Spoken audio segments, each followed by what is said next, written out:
The Ladder Climb, Part 1. The 7-year-old girl Trini was slowly climbing her way out of the trash heap at the city dump. Bright sunlight greeted her as she emerged onto the surface world, and a few drops of sweat ran down her cheek together with some dirt. But she was not the only one affected by this enormous heat. Different furnitures made of wood or different plastic actually caught fire from time to time. Whenever you're excavating for scraps or other metals, you want to avoid those areas where things easily catch fire. Because when you burn certain plastic, chemicals inside those plastic transform from solid structure into floating gas. This was a well-known fact, as every kid in the block knew someone that had died from various diseases caused by toxic gas. Still, the most efficient method of salvaging materials and other valuable items from computers and other equipment were to burn them. This was the method older, bigger kids used to find valuable items from the scrap heap. Those kids often lived fast and died young, believing that they are immortal. But Trini, at the age of 7, was a really small girl. She could easily squeeze herself between really tight and small places and dig really deep. The scrap heap was truly enormous, and if it was hot on the surface because of the sun, it was nothing to be compared about how it was deep down. There were places that were a little bit too hot even for Trini to venture down into. Even though there were so many cracks within the trash heap structure because various objects were placed on top of each other, a chair, a roof, a furniture, a computer, a bathtub, a phone booth, a jet engine, a car, air still had a hard time getting through down beneath. Indeed, this was truly a dangerous place for you to be. But toxic waste weren't the only dangers around this place. Once Trini had gotten back up to the surface, she knew she had to get away from here silently as fast as possible. Older kids often preyed on the younger ones. Bigger people couldn't get between the small cracks and dig beneath the treasure tunnels, but they could still steal from the smaller, weaker ones that could get down there, like, for example, Trini. Therefore, she obviously couldn't stay long and started to get a move on. She jumped downwards and landed on a washing machine, then on a car engine, making a short dashing sprint and planting her 2 feet on the other side of the crater on a balcony, and then circling down a stairway case. Slowly and steady, she was making her way down the huge trash heap mountain, always avoiding turns where there were obviously voices or places that somehow casted shadows, until her 2 feet stood on sandy ground level. Trini was almost hit by a jeep when she was walking across the sand street. Well, it was hard to actually hear the thing, aircrafts flying over your head and people talking and buzzing over various debates all over the place. First, when she was able to hide at the public toilet and lock the door behind her, she could open her pocket and count how much metal she's been able to excavate this day. This had turned out to be a great day. She could barely fit everything inside the 2 palms of her hand. And compared to other days when she found cheap scrap metals like copper cables and copper wires, today she had found a lot of SIM cards from mobile phones. Those contained really small amount of gold. And she also found a small amount of stainless steel. There was indeed a lot of value here. The only question that remained was where to sell it. There was a lot of different options here, as the demand was pretty much endless. If you ever wanted to construct or repair something and you couldn't do it in plastic, you had to get your hands on metals. This meant that the places Trini could sell her metal to would range between huge industries to small private workshops. But even private people that wanted to repair their fridge, build a computer, or replace parts in their car were also potential customers for Trini. There was a huge problem though. Trini was a 7-year-old girl. And she wasn't the only one digging for metals in the scrap heap. Other kids at her age did the same, and even adults. The people and organizations that wanted to buy metals always wanted to buy them at the lowest price they could get. And whenever they saw a 7-year-old girl trying to sell to them, they would always try to buy below market price. Trini's walk carried on, walking beside and next to a huge field where kids were playing football in the red-hot sun. She never paid any attention to that as her mind and focus were towards her typical destination. Forced to zigzag and run between cars to cross the street that never stopped. Walking beneath the trafficated bridge that forced her to put her knees below water.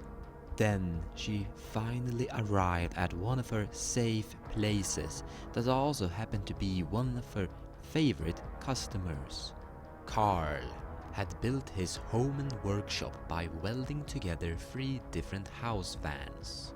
Oh, hi there, Trini. You're looking extra sooty today. Have you gone junkyard diving again? Carl said, greeting Trini as she came closer. What have you brought for old man Carl today? Trini pulled out a small piece of stainless steel that had once been part of a door handle and showed it to Carl. Here, I will give you this for one of your roasted chickens. Trini promptly said. A little girl like you can't eat an entire chicken. Yes, I can. I haven't eaten anything for the entire day. You'll see. Do you want the medal or not? Ah, of course you can. Aren't you a really tough little bargainer, girl? I will give you the chicken. Hunger was the best spice in the entire world to make food tasty. Trini dug her teeth deep into the meat and tried to ignore the dry taste. But it actually tasted great. The skin was crispy and the meat had been marinated in something. You've gotten better at your cooking, Trini said to Carl, but then she realized something and followed up and said, Are you actually wearing a shirt for once? I have a woman now. I gotta be representable and make good food. Then where is she? Well, when you meet someone at my age, it's a little bit more complicated and we haven't really moved in. You know what? Eat up your chicken, it's none of your business. Trini felt happy for Carl and laughed a little bit inside herself due to the fact that Carl was embarrassed about his own success in his love life. She wanted to torture and interrogate her friend Carl, asking the typical questions. How does she look like? What does she do? As Carl sat in his chair, he really looked tortured about it. She guessed he had his belly filled with butterflies and that the relationship was brand new. But she never asked him anything, as her mind was filled with the same questions she always asked herself. What was she gonna do with all the scrap metal she dug up? Trini didn't want to sell any of her scrap metal below market price to any big industry or any other private person. If she was going to sell any of her metal, she wanted to sell it for the actual market price, instead of doing what other kids did, running around and selling it below market price, and in Trini's opinion, getting ripped off. She guessed that when she got older, she would be able to sell it at what they were actually worth, and at an older age, maybe she would know what to do with the money she would earn. Meanwhile, she was off to her next destination. But as she stood up, Carl, as he always did, tried to hold her back. Now don't you go back to that old dark, cramped place again. I only hear bad things about that subway station. If you ever want to, for a small fee, you can sleep here in one of my vans. And ruin your new love life? No thanks. Bye, Carl. And then Trini ran off, walking past broken traffic stands and small street food corners and other shops where people sold things they repaired, heading towards the outskirts of town, towards the big, empty, barren desert area. People often said it used to be a big forest here, but now it was just sand and dust. There was nothing here except a beautiful view of the corner edge of the city that stretched in both directions longer than your eyesight view. But if you walked out towards the desert for another mile, you would come across a really big, old airplane graveyard. The airplanes that lie there were old and ancient, from another time and age. They actually ran on something called gasoline. Something Trini had to admit she didn't know what it was. She had heard it was a liquid that made engines move. Sometimes she actually wondered how that liquid would taste. But in any case, here she was, in this barren place. All value that ever existed here had been scavenged a year or two ago. This is actually where Trini began her scrapping career. She was brought to this place to find valuable metals. But when all metal were gone, everyone just moved on to the city dump trash heap. That junk mountain had new trash piled onto it every single day, which made it into a never-ending gold mine. But there actually were valuable metals here at the airplane graveyard, Trinis' hidden stash. As no one never ever came here, this was the place Trini hid her findings. She had a really good memory and a good shovel, and a lot of different places where she had dug down her things. Afterwards, she was walking around reminding herself of every little place she had hidden valuable things. After all, she was planning on coming back years later and dig it up. This was her kind of bank, her saving deposit. It had been a long day and she needed a rest, sitting down in her favorite seat in a rusty airplane cockpit. While sitting there, she was thinking and going over in her mind where she had been digging and finding scrap metals for today, and planning on where she could possibly dig tomorrow to find new scraps. Then she went over for a secondary time all the little places where she had been hiding her things. She definitely didn't want to forget this. But she wasn't done yet. The sun was about to go down. And before that happened, she had to be home in the warm subway train station shelter, because if she wasn't and she remained here in the desert, she would freeze to death. So, another few miles walk. But before that, a few more resting minutes for the legs and feet, and she went over all the little places she had hidden her things for a third time. She definitely didn't want to forget this. And a few hours later she was back home at the subway station. The sun had now gone down and night had arrived. But there was still burning light everywhere in your eyesight. Street lights and the usual burning cars. People cooking their food over fireplaces contained by old metal cans. The old subway station was a vivid place. A lot of people lived here.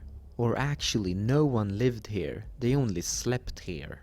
And it was just like old Carl said. This was a very fearful place, filled with people with only ill intent. Yet, Trini came here, 'cause you could sleep here for free. A lot of kids in her age or around her age spent the night here. And among all the vicious people, you also had your friends.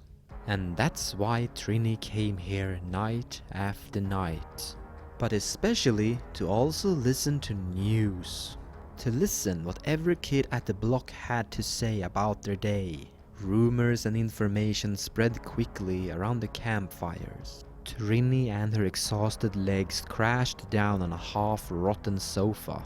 Next to her sat John, one of her many friends, an 8-year-old overdressed boy that hated being cold. He looked tired as usual, probably a mirror image of how Trini felt. Both of them said hi to each other. The two friends conversed and shared information with each other about what they had learned today, because that's how you survive, by looking out for each other. While they also kept an ear around their surroundings to hear anything interesting someone else mentioned. There is a riot going on in District 7. The workers there at the factory are demanding better working conditions. How come? What caused the uproar? I heard that one of the co-workers died from a malfunctioning machine. Neither Trini or John knew the two 20-year-olds that were engaged in this conversation. I'm going to apply for a job. Oh, really, darling? Where? Solar Energy Incorporated. They are hiring more people to manufacture their solar panels. Oh, lovely. Thank you. I think I will apply too. Oh yeah, you should, so we can help each other out on this one.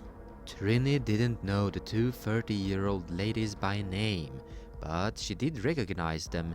They were regulars here. The surrounding conversation slowly lullabied Trini into sleep.